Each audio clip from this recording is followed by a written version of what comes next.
What's going on, YouTube family? Welcome to Automotive Life. My name is Lucky, and today we're going to be talking about the used car market. Now, it's been about a month and a half since I've done an update, and a lot has changed. So we're going to give you a complete 2022 review of what's actually happened in the market, what's currently going on, why prices are going down at the auction, but dealers refuse to lower their prices at dealerships. Also, all the things that are going on with the massive amounts of repos coming in, people being late, and how this is affecting the actual lending institutions, why banks are no longer going to be lending the same amount of money that they used to. And we're going to tie all this up into a nice neat bow to tell you why the used car market is dropping and why you should definitely wait to purchase a new car. Now, before I get into the video, if you could do me a huge favor and gently squeeze the like button for YouTube algorithm, it helps me find more amazing people like yourselves that enjoy automotive content. Also, please subscribe. We're almost to 200,000 subscribers. And if I do get 200,000 subscribers, I'm going to pick a random person to give a $1,000 gift card to. So unfortunately, you got to be in the United States to enter this because I'm going to have to FedEx it to you somewhere here in the States. But if we can get to 200,000 before, I'll make a video, and whoever comments on that one, I'm going to pick one of you guys randomly, and we're going to give away a $1,000 gift card. So that's my 200K giveaway. But any more shameless plugging, let's get into the video. The used car market in 2022 has been an absolute roller coaster ride. We've watched vehicle values drop across the board at auction over 27% this year. We lost 12% in just November alone. And just for the month of December, we're only 2 weeks into it, we're hovering around 3.8% in losses for vehicle values. Now, before everybody gets triggered and it's like, Lucky, the prices are not going down fast enough, the market's not crashing, we want everything to crash. I'm going to tell you this right now. There is going to be no crash without a catalyst. What I mean by catalyst is if the government came out and started regulating auto loans and said you need to make $100 grand a year to buy a new car, that's the only way car market is going to basically drop 15%, which is going to cause a crash. But without that, it's just going to go back to normal. We're going to see a restriction of buying. We're going to see the market slow down, and cars are slowly going to go back to what they were originally worth. So let's talk about why used car prices are falling. Now, we know it's all about supply and demand. We've been talking about supply is slowly building up. Cars are getting repoed. Dealers, if you drive around your local dealership, you will see they have more and more cars on their inventory lot. One of the main things is interest rates. If you have great credit, you're going to get a payment of 6.25%. And this is before the rate hike. In another month or so, it's probably going to be 6.5% to 7% for well-qualified buyers. Why is this such a big deal? Well, if you purchased a car, let's say in 2019, and you had a $300 payment, you weren't really too worried about it. But if you crash it and try to buy the exact same car with overinflated numbers, with overinflated interest, that car may be $500 to $600 a month, almost double than what you're currently paying now. So that's why the demand is not there. People just don't want to pay these higher prices for cars and then also have to finance these exorbitant amounts of interest. So little by little, it's slowing the market down. So supply builds up, but the demand is simply not there. Now, how can we tell that the demand is slowing down? But first, I want to thank today's sponsor, AG1 by Athletic Greens. As my life has gotten busier, trying to keep up with my health and nutrition is getting harder and harder. I started to notice myself feeling slower and more out of it while I was working. That was until I started drinking AG1. AG1 has been such a natural addition to my daily routine. As soon as I get up, I mix the AG1 powder with water and I drink it up, which takes me less than 60 seconds to do. AG1 replaces key health products with one simple scoop. And it combines 9 health products working together as one. It replaces multivitamins, multiminerals, pre and probiotics, immunity support, and more. AG1 fuels full body health and helps you with things such as sleep, digestion, energy, mood, immunity, hair health, skin health, and more. It gives me peace of mind knowing that AG1 is filling all my nutritional gaps that my diet will not fulfill alone. Since taking AG1, I've personally noticed myself feeling more energized and focused. And no matter how hectic things get, prioritizing health is always a must. So click my link down below to get 1 year supply of immune supporting vitamin D3, K2, and 5 travel packs with your first purchase. You can look all across the United States and see dealers filling up their lots little by little. But one thing that us dealers live by is what's called days on market or days on the lot. It's very hard for you to see this, but if you go to Car Gurus, Auto Trader, a lot of these websites, they will show you the actual car for sale and it'll tell you how long it's been on there. I've seen cars as old as 6 months to a year on some dealers' floors on-car gurus, which cracks me up. Now, back during the pandemic, our average days on market were around 5 to 7 days because supply was gone and demand was high. So things were just flying off the shelf. But you fast forward to today, our average market is right back to where it was, where around 57 to 60 days. So this means that there's not only more supply, but demand is dwindling faster and faster. Now, people are asking me, well, Lucky, why aren't the prices going down at the dealerships? Why aren't these dealers lowering their prices? For two reasons. One, advertised price is what's called lazy man's price. They're going to put a price up, let's say they want $60,000 for this vehicle. They're not going to give you the best price unless you're sitting in front of them. So do not be afraid to negotiate. Every day that thing stays on the lot, you're having more bargaining power on actually working on that price. Don't believe the hype. Don't believe the FOMO. You can find another car. I hate it when people are like, the prices are high. Call them. Sit down with them, drive out of town, find a better deal. There are deals out there. You just got to get off your ass and make it happen. So the second reason why dealers are not lowering their prices is because they simply can't afford it. There are a lot of dealers that paid way over book at the end of 2020 and the beginning of 2021. The car that I saw was a 2000, I believe, 18 or 19 S550. They had it listed for $108,000. Fast forward to a year, they got it up for, I think it's like $100,000. So let's just call it $100K flat because that's probably what they're into it. So remember, vehicle values have dropped 27% since the beginning of 2020 till now. So just imagine they lost $27,000 in value on that $100,000 car. Now, do they want to take a $27,000 bath? No. They're hoping that somebody will buy that car.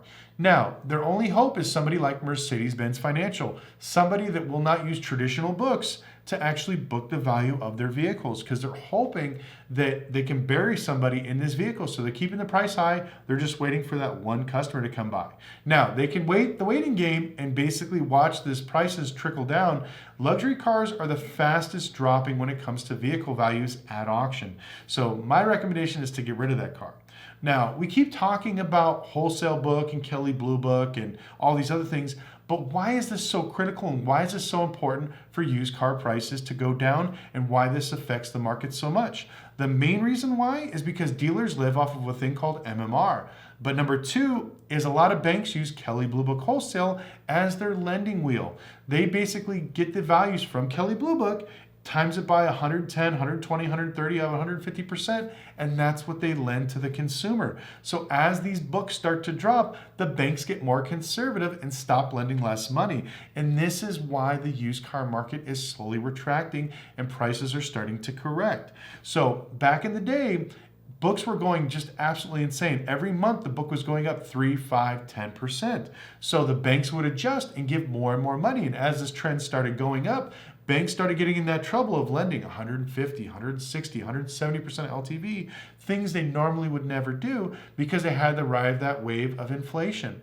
Well, fast forward to today, now the prices are correcting and going the other way, they're slowly scaling back their books. So if you were buying, let's say, this $100,000 car, and now we lost 27% of the book value, let's say the car's only worth maybe $72,000 or $73,000, they're going to lend a well-qualified buyer maybe $85,000 on this vehicle. But even at that point, if this dealership that we just talked about is still trying to sell this Mercedes S550 for $100,000, they're not going to be able to unless the customer comes with a massive down payment.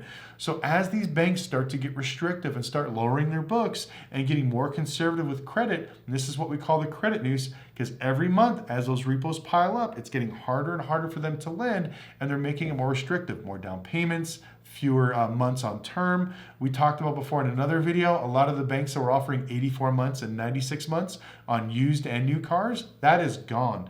My bank, Navy Federal Credit Union, they did have an 84-month and a 96-month term. Both of those are gone as well. I think PenFed dropped theirs. So there's a lot of banks that are dropping these specialty type of financing, and they're starting to get more into the thing of, can these people afford it if they lose their job? They want to see a big enough down payment where it's like 20, 30%. I've talked to some of my dealers across the United States. They're saying that bank fees are astronomical. What bank fees are is what banks charge us dealers to buy a deal. So if you don't have a well-qualified buyer with a very large down payment, the bank is going to punish you with a bigger buy fee. During the pandemic, some of my customers that had prime and subprime customers were paying about $1,000, $1,500. But fast forward to today, some of these banks want $2,000, $3,000, $4,000 to purchase the car from the dealership. Now the dealers not only paid more, they had to recon it. The customers have less down payment, and the banks want to finance even less and charge a bigger bank fee. That gap, dealers can simply not afford. Now, the good news is there are some dealerships that are seeing the writing on the wall, and they're lowering their prices. That's why if you look in the comment section below, please enter this if you have this too. If you see any dealers in your area that are dropping prices, let us know. But for every dealer that's lowering their prices, there's one or two dealers that are keeping them high because they refuse to drop the prices. They still think the economy is strong and the banks are going to start overlending again, which is simply not true. So unfortunately with this, that's why you get always a constant balance of dealers are lowering their prices and selling for MSRP. There's dealerships that are dropping prices and doing all this great stuff. And then you have the other half of the coin that some dealers are actually raising the price, because we talked in a few other videos that if you buy a car for $100K and let's say they bought it with their flooring line, their line of credit, every month they have expenses, marketing, gas, detailing the car, interest on the payments that they have for the loan, blah, blah, blah. So that $100,000 car that they bought a year ago, now they're probably into that car maybe $105,000. So they have $5,000 extra that they have to pay on that car, and they can't afford to drop it, that $27,000 like we talked about earlier. So this is why all these things are going to spell a lot of doom for dealers that are holding on to this excess of inventory that's overpriced. Now, a huge shout out to the dealers that are dropping their prices and getting rid of their vehicles. We have this saying, and I say it all the time, and I've only heard two other dealers that said this: you can always replace the car. You cannot replace the customer. Sell the damn thing, lower the price, get it out of there. There's enough people out in the market that are looking for a good deal. But unless dealers realize that the market is done, like the days of $5,000, $6,000 and getting all the gross, and then on top of that getting $3,000 or $4,000 on the back end, it's simply not going to happen. There's a lot of banks that even took away back end deals, so dealerships are not making as much. They need to just sit down and say, you know what? Times are bad. We're getting ready to go into a recession, or actually we're in a recession. Let's start liquidating this inventory. Let's stay lean, fewer amount of units in your inventory, and just wait out the storm. I would rather have 50 cars on my lot that I'm back a book on than 100 cars that I'm way over book on. It is so stupid to me that dealers are so worried about appearance and flexing at buying at auctions. It is the stupidest thing. If you're a dealer and you're watching this, stop. You don't have to impress people you do not like by buying cars that you simply can't afford. It's dumb. If you're worried about appearances, like, oh my God, my car's only got 5 cars on the lot, I don't want to be embarrassed, everyone's going to think I'm going out of business, stop. You're the one that's going to be around when everybody else and their grandma are getting their cars repoed by AFC and NextGear because they owe too much money on their flooring lines, they can't pay it, they don't have any cars going out, and they're going to get in trouble. And if you don't believe me, look around. I guarantee you, every city, every state, there's 1 or 2 dealers every month that are getting in trouble and getting their cars pulled. You can go to Manheim right now and type in, for lien holders, type in NextGear. You will see hundreds of cars in your local auctions where these people basically are dealers just like you. They got in trouble and they had to get rid of their vehicles. Pay attention to this. Watch how things are going, and you'll start to see the trends. But anyways, I would love to hear from you guys in the comment section below. What are you seeing in your current market? Are you seeing the prices drop? Are you seeing the prices of dealers still being boneheads and keeping them high? Where are there good deals? If you know a dealership that's great in your area, please give them a shout out, because we don't want this all to be negative. This whole purpose of this video is to be transparent. And it's okay if your opinion is different from mine. It doesn't matter. We could still be friends. It's just hopefully bridging that gap between consumers and dealers where we can buy, sell cars, do business together without ripping each other off and being a big pain in the ass.